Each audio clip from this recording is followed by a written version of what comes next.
இப்போ நம்ம order fulfilment வந்துட்டு எப்படி பண்றது அப்படிங்கறத இங்க பார்க்கலாம். அதுக்கு சேல்ஸுக்கு கீழே ஆர்டர் அப்படின்ற ஆப்ஷன் வந்துட்டு இருக்கும். அதை நம்ம செலக்ட் பண்ணிக்கிறோம்.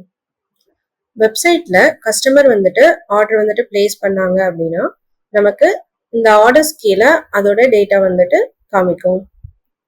இப்போ நம்ம டேட் வைஸும் ஃபில்டர் பண்ணி என்னென்ன ஆர்டர்ஸ் வந்துட்டு வெப்சைட்ல பிளேஸ் ஆயிருக்கு அப்படின்ற டீடைல்ஸை இங்க பார்க்க முடியும். இதுல நம்ம வியூ ஆப்ஷன் வந்துட்டு கிளிக் பண்ணோம்னா அந்த ஆர்டர்ஸோட டீடைல்ஸ் வந்துட்டு நமக்கு ஷோ ஆகும். ஃபார் எக்ஸாம்பிள் எந்த ப்ராடக்ட், இன்ஸ்டாக்கா இல்ல மேக் ஆர்டரா, என்ன ப்ராடக்டோட அமௌண்ட், இந்த மாதிரி எல்லா டீடைல்ஸுமே நமக்கு வந்துட்டு ஷோ ஆகும். இப்போ நம்ம ஃபுல்ஃபில்மெண்ட் எப்படி பண்றது அப்படின்றத இங்க பார்க்கலாம்.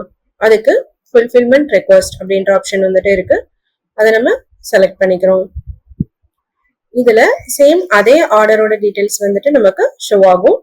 இதுல வியூ ஆப்ஷன் வந்துட்டு இருக்கு. நம்ம இங்க ப்ராடக்டோட டீடைல்ஸ் வந்துட்டு பார்த்துக்கலாம். இப்போ நம்ம ஃபுல்ஃபில்மெண்ட் பண்றதுக்கு கிரியேட் ஃபுல்ஃபில்மெண்ட் அப்படின்ற ஆப்ஷன் வந்துட்டு இருக்கு. அதை இங்க செலக்ட் பண்ணிக்கலாம். இப்போ நமக்கு ஃபுல்ஃபில்மெண்ட் பேஜ் வந்துட்டு ஷோ ஆகும். இப்போ நம்ம இன்ஸ்டாக்ல இருக்க ப்ராடக்ட்டை மட்டும்தான் நம்மளால ஃபுல்ஃபில்மெண்ட் வந்துட்டு பண்ண முடியும். இதே மேக் ஆர்டர்ல அந்த ப்ராடக்ட் வந்துட்டு இருக்கு அப்படின்னா அதுக்கு இன்ஸ்டாக்ல இருக்கிற டேக் லேபிள் வந்துட்டு அசைன் பண்ணதுக்கு அப்புறம் தான் நம்மளால ஃபுல்ஃபில்மெண்ட் வந்துட்டு பண்ண முடியும். அடுத்தது நம்ம கஸ்டமர் பேமெண்ட் அப்படின்ற ஆப்ஷன் மூலமா கஸ்டமர் வந்துட்டு இந்த ப்ராடக்ட்க்கு எவ்வளவு அமௌண்ட் வந்துட்டு பே பண்ணிருக்காங்க அப்படிங்கிற டீடைல்ஸை இங்க பாத்துக்கலாம். இப்ப நம்ம எந்த ப்ராடக்ட் வந்துட்டு ஃபுல்ஃபில்மெண்ட் வந்துட்டு பண்ண போறோமோ அந்த ப்ராடக்டை நம்ம இங்க செலக்ட் பண்ணிக்கலாம். இப்ப நம்ம ஓன் ப்ராடக்டா இருந்தா மட்டும்தான் ஃபுல்ஃபில்மெண்ட் வந்துட்டு பண்ண முடியும்.